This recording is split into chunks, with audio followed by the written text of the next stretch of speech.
যেই কোটাকে কবর দিতে গিয়ে শেখ হাসিনার পতন হয়েছে, সেই বাংলাদেশে 2025 সালে আবার কোটা ফিরে আসছে। এটা অত্যন্ত লজ্জার বিষয়, অত্যন্ত দুঃখের বিষয়। আমরা বারবার বলে আসছি, যারা ফ্যাসিস্ট শেখ হাসিনার বিরুদ্ধে লড়াই করতে গিয়ে বুকের তাজা রক্ত ঢেলে দিয়ে এই বাংলাদেশকে ফ্যাসিস্ট শেখ হাসিনার হাত থেকে রক্ষা করেছে, তারা নিশ্চয়ই বাংলাদেশের বীর সন্তান, তারা এই জাতির শ্রেষ্ঠ সন্তান। কিন্তু এই বীর সন্তানদেরকে যদি আপনারা কোটা দেন, তাহলে তাদের সাথে আমরা মনে করি অপমান করা, তাদেরকে অপদস্থ করা। একজন আজকে যারা শহীদ হয়েছে, যারা পঙ্গুত্ব বরণ করেছে, আমরা ইতিমধ্যে শুনেছি প্রায় 2000 অধিক শহীদ হয়েছে, প্রায় 30,000 অধিক আহত যোদ্ধা রয়েছে, যাদের অনেকের এক হাত নাই, অনেকের এক পা নাই, অনেকেরই চিরতরে 2 চোখ হারিয়ে গেছে। তাদের এই ত্যাগ বাংলাদেশের ইতিহাসের সাথে সবসময় লিপিবদ্ধ থাকবে। কিন্তু তাদের সন্তানরা যখন দেখবে তার বাবা এদেশের জন্য, এদেশের 8 কোটি মানুষের মুক্তির জন্য, দেশ মাতৃকার মুক্তি করার জন্য লড়াই করতে গিয়ে শহীদ হয়েছে, পঙ্গুত্ব বরণ করেছে, কিন্তু তাদের এই বীরত্বকে কোটা দিয়ে পুনর্বল করা হচ্ছে, তাদের মনে করবে এটা তাদের জন্য অভিশাপ।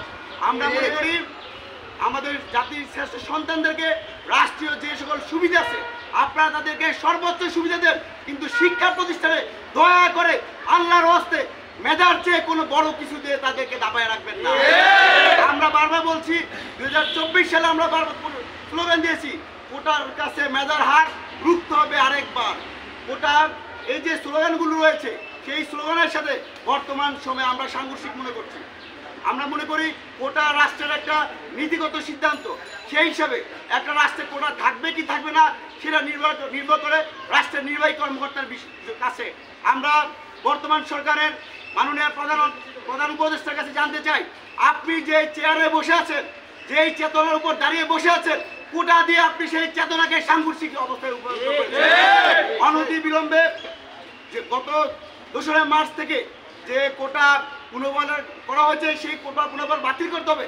পাশাপাশি বিশ্ববিদ্যালয় কলেজে যে পোস্ট কোটা রয়েছে, সেই কোটা অবশ্যই বাতিল করতে হবে। আমরা বারবার বলছি, প্রত্যেকটা জায়গায় আমরা মেধার ভিত্তিতে বাংলাদেশ গড়তে চাই। কোনোভাবেই একটা অন্যায় দিয়ে আপনার ন্যায্যতা প্রতিষ্ঠা করতে পারবেন না। ওটা একটা অভিশাপ, এই অভিশাপ দিয়ে একটা ইনসাফ ভিত্তিক বাংলাদেশ তৈরি করতে পারবেন। আমরা আজকে বাংলাদেশ ছাত্র অধিকার পরিষদের সংবাদ সম্মেলনে অনতি বিলম্বে পোস্ট কোটা থেকে শুরু করে স্কুল কলেজ বিশ্ববিদ্যালয়ে যে কোটা রয়েছে, সেই কোটা বাতিলের আহ্বান করছি। একই সাথে তাদেরকে রাষ্ট্রীয় সর্বোচ্চ সুবিধা দিয়ে যারা পঙ্গুত্ব বরণ করেছেন, যারা শহীদ হয়েছেন, সেই পরিবারগুলোকে পুনর্বাসন করার জন্য দ্রুত আহ্বান জানাচ্ছি। এই পর্যায়ে আপনাদের মাঝে বক্তব্য রাখবেন বাংলাদেশ ছাত্র অধিকার পরিষদ কেন্দ্রীয় সংসদের বিপ্লবী সভাপতি জনাব বিনয়ামিন মোল্লা।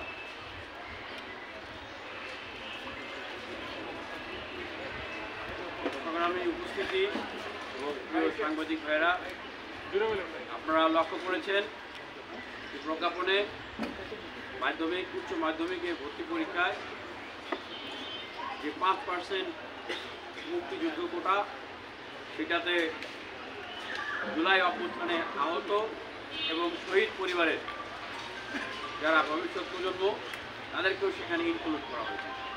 যেখানে আমরা আন্দোলন করেছিলাম সেই 2018 সাল থেকে কোটা বৈষম্যকে বিলোপ করার জন্য, যার ধারাবাহিকতায় 2024 সালের কোটা আন্দোলন এবং এই ফ্যাসিবাদী স্বৈরাচারী আওয়ামী সরকারের পতন। আজকে আমরা 7 মাস যেতে না যেতেই আমরা দেখছি আমাদের যে বৈষম্য বিরোধী যে চেতনা, আমাদের যে বৈষম্য বিরুদ্ধে লড়াইয়ের যে চেতনা, সেটির সাথে সাংঘর্ষিক অবস্থানে গিয়ে সরকার একটি প্রজ্ঞাপন জারি করেছে। আমরা সুস্পষ্টভাবেই এটি মনে করি যে শিক্ষা প্রতিষ্ঠানগুলোতে, মাধ্যমিক, উচ্চ মাধ্যমিক, কলেজ এবং বিশ্ববিদ্যালয়গুলোতে ভর্তির ক্ষেত্রে এই ধরনের কোনো বৈষম্যমূলক কোটা থাকতে পারে না। কারণ যখন আমাদের এই শিক্ষার্থী বন্ধুরা ভর্তির ক্ষেত্রে একটা সুপিরিয়রিটি এবং ইনফিরিয়রিটি কমপ্লেক্সের ভিতর দিয়ে ভর্তি হবেন, তখন থেকেই কিন্তু তাদের ভিতরে একটা বৈষম্যমূলক চিন্তা চেতনা ভর করবে। যেই ধরনের বৈষম্যমূলক চিন্তা চেতনা আমরা দেখতাম বঙ্গবন্ধুর কন্যা শেখ হাসিনার ভিতরে। তিনি বারবার ভাবতেন তার বাবাই মুক্তিযুদ্ধ করেছেন, সকল মুক্তিযুদ্ধর মালিকানা তার বাবার, সুতরাং এই বাংলাদেশে তার একটা বিশেষ প্রায়োরিটি থাকতে হবে। আমরা এই 18 থেকে 24-এ এই কোটা সংস্কার আন্দোলন থেকে রাষ্ট্র সংস্কারের লক্ষ্যে যে গণ অভ্যুত্থান সৃষ্টি হয়েছে, যার নেতৃত্ব দিয়েছে আমরা বাংলাদেশের তরুণরা, ছাত্ররা, জনতারা যারা অংশগ্রহণ করেছে, তাদের স্পিরিটের জায়গা থেকে আমরা বলতে চাই সুস্পষ্টভাবে, আমরা মনে করি না যে কেবলমাত্র আমরাই এই পুরো বাংলাদেশের মালিক। আমরা মনে করি একটা বৈষম্যমূলক রাষ্ট্র ব্যবস্থার বিরুদ্ধে যেরকম 71-এর মুক্তিযুদ্ধ হয়েছিল, 24-এর গণ অভ্যুত্থান হয়েছে, একটা বৈষম্যহীন রাষ্ট্র প্রতিষ্ঠার জন্যই মূলত আমাদের লড়াই। প্রিয় সাংবাদিক ভাইয়েরা, আপনারা দেখে আসছেন রেলওয়েতে এখনো পোষ্য কোটা রয়েছে, আছে না? প্রাইমারিতে এখনো পোষ্য কোটা আছে না? আছে। এই কোটা, এই বৈষম্যমূলক কোটাগুলোর বিষয়ে কিন্তু সরকার এখন পর্যন্ত সিদ্ধান্ত গ্রহণ করে নাই। বাংলাদেশ ছাত্র অধিকার পরিষদ, যার জন্মই হয়েছে কোটা সংস্কার আন্দোলনের অগ্নিগর্ভ থেকে, সেই ছাত্র অধিকার পরিষদ শিক্ষার্থীদের জন্য কাজ করে যাচ্ছে। তারা রাজশাহী বিশ্ববিদ্যালয়ে পোষ্য কোটার জন্য আন্দোলন করেছে, ঢাকা বিশ্ববিদ্যালয়ে, জাহাঙ্গীরনগর বিশ্ববিদ্যালয়ে, চট্টগ্রাম বিশ্ববিদ্যালয়ে, গোপালগঞ্জ বিজ্ঞান ও প্রযুক্তি বিশ্ববিদ্যালয়ে পোষ্য কোটার বিরুদ্ধে আন্দোলন করেছে। সেই জায়গা থেকে আমরা আবারও বলছি যে এই বিভিন্ন শিক্ষা প্রতিষ্ঠানে যে বৈষম্যমূলক কোটা ব্যবস্থা চালু রয়েছে, এটির বিলোপ সাধন করতে হবে। যদি করা না হয়, ছাত্র অধিকার পরিষদ আবারও তীব্র থেকে তীব্রতর আন্দোলন গড়ে তুলবে। প্রিয় সাংবাদিক ভাইরা, আপনাদেরকে একটু স্মরণ করিয়ে দিই, এই যে কোটা ব্যবস্থা চালু করা হয়েছে, আমরা মনে করি যে এই কোটা ব্যবস্থা ঠিক এই মুহূর্তে চালু করার পিছনে রাজনৈতিক উদ্দেশ্য রয়েছে।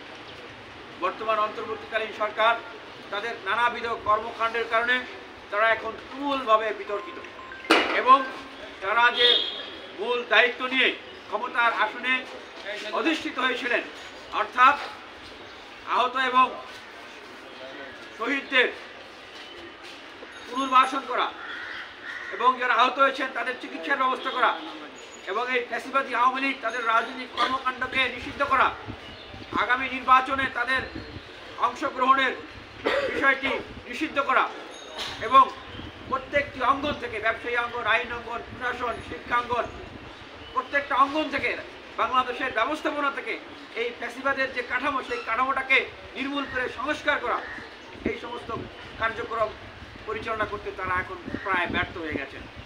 এবং আপনারা দেখছেন দ্রব্যমূল্যের ঊর্ধ্বগতি, মানুষের জনজীবন এখন বিপর্যস্ত। তারা সবচেয়ে বেশি যে সমস্যাটি ফেস করছেন সেটি হচ্ছে নিরাপত্তাহীনতা। আমরা আপনারা কেউই জানি না যে এইখান থেকে আমরা নিরাপদে রাতের বেলা বাসায় ফিরতে পারবো কিনা, আমাদের জীবন নিয়ে আমরা নিরাপদে বাসায় ফিরতে পারবো কিনা। সুতরাং ঠিক এই মুহূর্তে এই পরিস্থিতিগুলোকে ধামাচাপা দেওয়ার জন্য তারা এই ধরনের একটি ঘটনার অবতারণা করলেন। ঠিক শেখ হাসিনাও যেইভাবে ক্ষমতাকে দীর্ঘায়িত করার জন্য নানান সময় নানান ধরনের এজেন্ডা ছুড়ে দিয়ে মানুষদেরকে বিভিন্ন দিকে বিভিন্ন এজেন্ডায় ধাবিত করছে। আরেকটা বিষয়, এটার পিছনে ওনাদের যে রাজনৈতিক উদ্দেশ্য, বাংলাদেশে 5ই আগস্টের পরে সর্বপ্রথম কোটা প্রথা কোথায় প্রয়োগ করা হয় আপনারা কি অবগত আছেন? বলতে পারবেন? আপনাদের কিন্তু ধরিয়ে দিই, বাংলাদেশে 5ই আগস্টের পরে সর্বপ্রথম কোটা ব্যবস্থার প্রয়োগ করা হয় উপদেষ্টা নিয়োগের ক্ষেত্রে। সেখানে ছাত্র কোটায় উপদেষ্টা নিয়োগ দেওয়া হয় এবং বলা হয় ওনারা বৈষম্য বিরোধী ছাত্র আন্দোলনের প্রতিনিধি। এর পরবর্তীতে আমরা দেখলাম যে বৈষম্য বিরোধী যে প্ল্যাটফর্ম, যেখানে ছাত্র অধিকার পরিষদ, ছাত্র শক্তি, ছাত্রদল, ছাত্র শিবির, ছাত্র ইউনিয়ন, ফেডারেশন সহ অন্যান্য সকল ছাত্র সংগঠনের পদধারী নেতৃবৃন্দদের, ইভেন ছাত্রলীগেরও পদধারী নেতৃবৃন্দদের একটি সংমিশ্রণ, সমন্বয় ছিল, অংশগ্রহণ ছিল। যেভাবেই মূলত আসলে আমরা সবাই মিলে প্ল্যাটফর্ম থেকে তৈরি করেছিলাম, সেখান থেকে অন্যান্য রাজনৈতিক দলের পদধারণকারী ছাত্র নেতাদেরকে তার সেখান থেকে বের করে দেওয়া হয় এবং যাদেরকে রাখা হয় এই শর্তে রাখা হয় যে তারা কোনো রাজনৈতিক দলের পদ ধারণ করতে পারবে না। এই যে সমন্বয়ে কোটা চালু করা হয়, এই কথাটি এই জন্যই বলছি, একটু পরে আমি তার ব্যাখ্যা দিচ্ছি, আপনারা বুঝতে পারবেন। এরপরে আরেকটি কোটা চালু করা হয়, বিভিন্ন সংস্কার কমিশনে ছাত্র প্রতিনিধি কোটা। বাংলাদেশে 5ই আগস্টের পরে এইভাবে করে কোটা ব্যবস্থাগুলো চালু করা হয় এবং বলা হয় যে একটা নিরপেক্ষ ব্যবস্থা, সংস্কার কমিশনে যেন নিরপেক্ষ হয়, বৈষম্য বিরোধীর প্ল্যাটফর্মটা যেন নিরপেক্ষ হয়, এইভাবে উপদেষ্টা পরিষদ যেন নিরপেক্ষ হয়, এই জন্য এই কাজগুলো করা হয়েছে। এখন আমি সাংবাদিক বন্ধুসহ বাংলাদেশের যে তরুণ তরুণীরা, বাংলাদেশের যে জনতারা এই গণ অভ্যুত্থানে অংশগ্রহণ করেছেন, তাদের কাছে আমি প্রশ্ন রাখছি, বর্তমানে যারা এতদিন নিরপেক্ষতার গান গাইতেন, নিরপেক্ষতার সবক দিতেন, তারা কি নিরপেক্ষ অবস্থায় আছেন? আমরা দেখেছি এই ঢাকা বিশ্ববিদ্যালয়ে রাজনৈতিক ছাত্র সংগঠনের ব্যানারে কোনো প্রোগ্রাম কর্মসূচি পালন করতে দেওয়া হয় নাই। বলা হয়েছে রাজনীতি নিষিদ্ধ, ছাত্র রাজনীতি করা যাবে না। রাজনৈতিক ছাত্র সংগঠনের ব্যানারে বা রাজনৈতিক ছাত্র নেতারা ঢুকতে গেলে মব ক্রিয়েট করে তাদেরকে বিশ্ববিদ্যালয় থেকে বের করে দেওয়া হয়েছে। যারা এই কাজগুলো করেছে, জঘন্য কাজগুলো করেছে, তারাই এখন নতুন ছাত্র সংগঠনের নেতা, তারা এখন নতুন নতুন ছাত্র সংগঠনের নেত্রী, তারা এখন নতুন রাজনৈতিক দলের নেতা, তারা এখন নতুন রাজনৈতিক দলের নেত্রী। এই ঢাকা বিশ্ববিদ্যালয় সিনেটে বলেছে ছাত্র রাজনীতি চাই না, তারা এখন নতুন রাজনৈতিক বন্দোবস্ত, নতুন রাজনৈতিক দলের নেতা। এই ধরনের রাজনৈতিক প্রতারণা তারা করেছে বাংলাদেশের মানুষের সাথে। সেই জায়গা থেকে বলতে চাই, আপনারা মানুষের চোখে ধোলা দিয়ে মানুষের সাথে প্রতারণা করে আপনারা যে ক্ষমতায় যাওয়ার এজেন্ডা হিসেবে এই বৈষম্য বিরোধী প্ল্যাটফর্মটাকে কাজে লাগাচ্ছেন, অপব্যবহার করছেন, সেটা তীব্র নিন্দা এবং প্রতিবাদ জানাচ্ছেন। সেই সংযুক্তির জায়গা থেকেই বলছি, এই যে কোটা ব্যবস্থা চালু করা হলো, এটা একটা সূচনা। এরপরে দেখবেন ধাপে ধাপে তারা বলবে আমরা চাকরিতেও কোটা দেবো, আমরা অমুক জায়গায় কোটা দেবো, তমুক জায়গায় কোটা দেবো। এটার অর্থ কি জানেন? এটার অর্থ কি? এটার অর্থ হচ্ছে সামনে ন্যাশনাল ইলেকশন, আমরা রাজনৈতিক দল গঠন করেছি, আমরা ক্ষমতায় যাব, আপনারা যারা যারা আমাদের সাথে থাকবেন তাদেরকে এই সুযোগ সুবিধাগুলো দেওয়া হবে।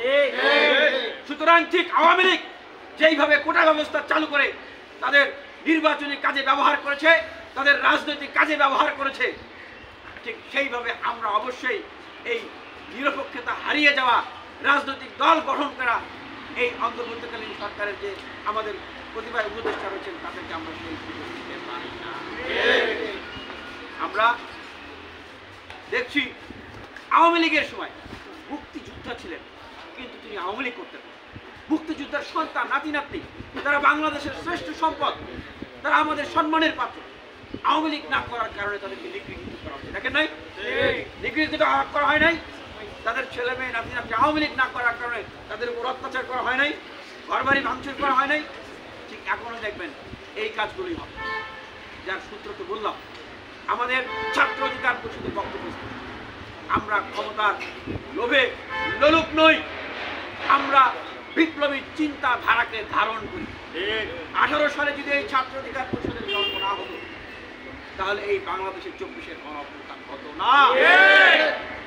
আমরা আগেও বলেছি, মুক্তিযোদ্ধারা যেমন বাংলাদেশের শ্রেষ্ঠ সন্তান, মুক্তিযোদ্ধারা যেমন বাংলাদেশের সূর্য সন্তান, তাদের ছেলে মেয়ে নাতি নাতনিরা আমাদের কাছে সর্বোচ্চ সম্মানের জায়গা।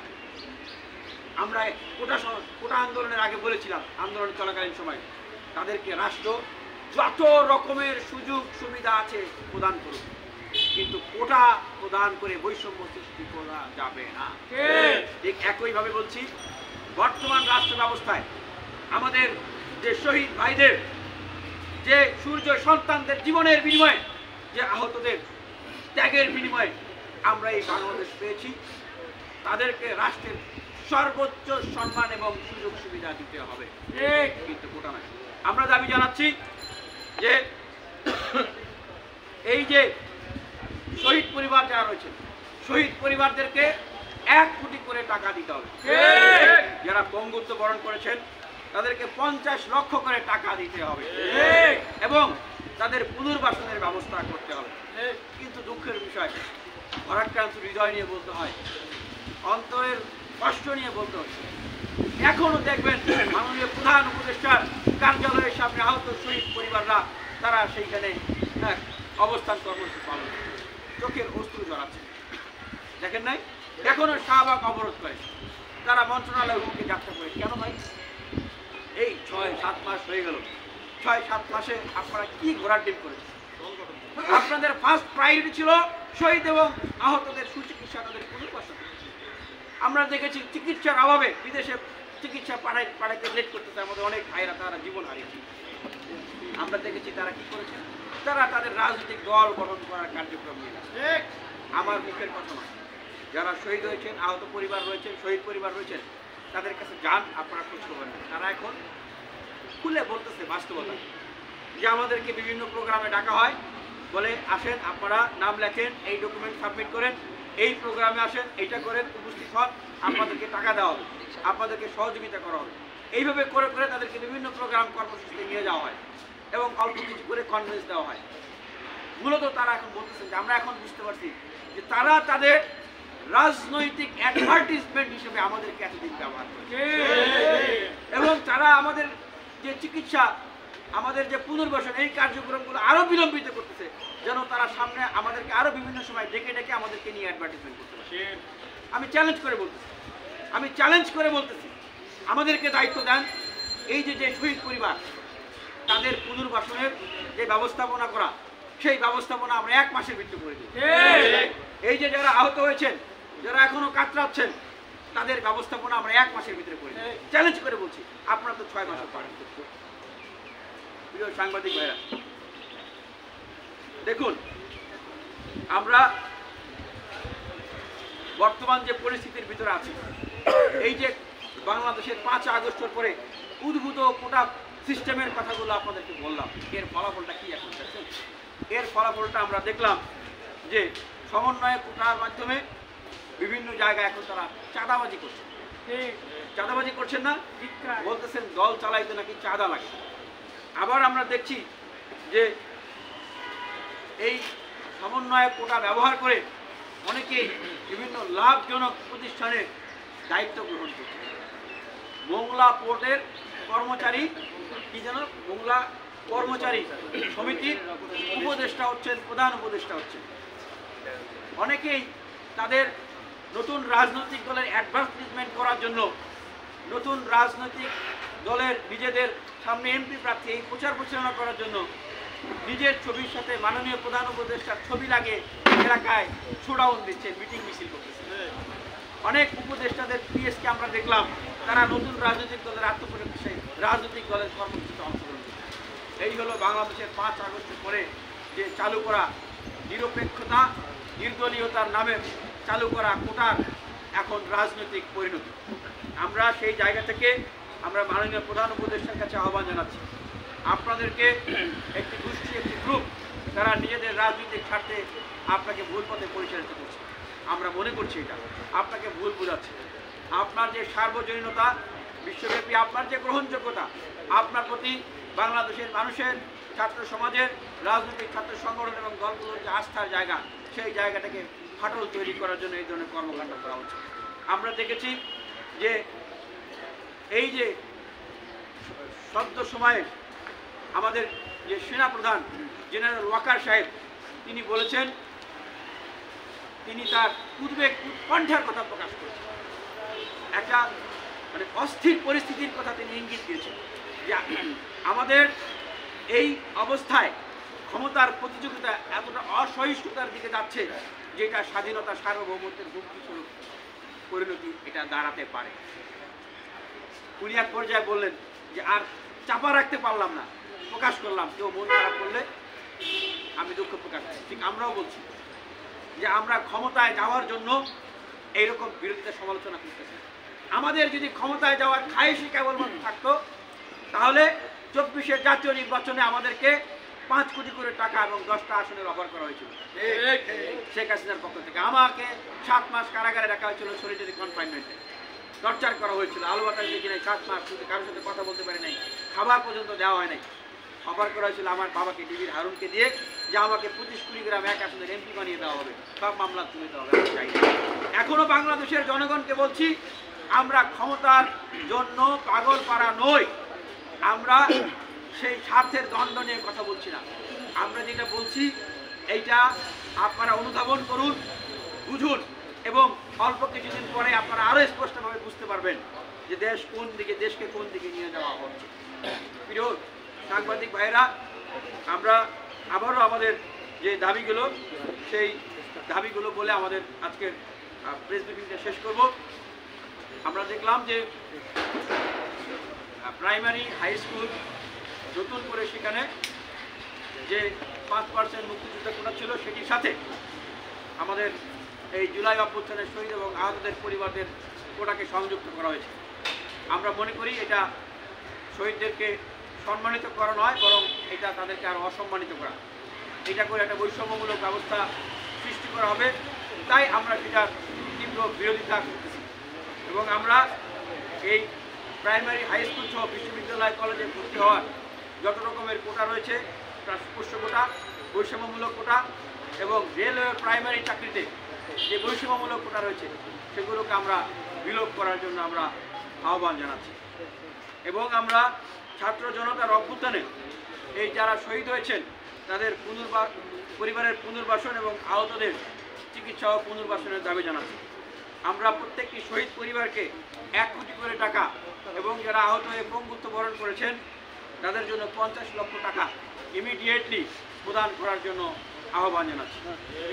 প্রিয় সাংবাদিক বন্ধুরা, আমাদের প্রেস ব্রিফিংটি আমরা শেষ করলাম। ধন্যবাদ ধন্যবাদ ধন্যবাদ ধন্যবাদ।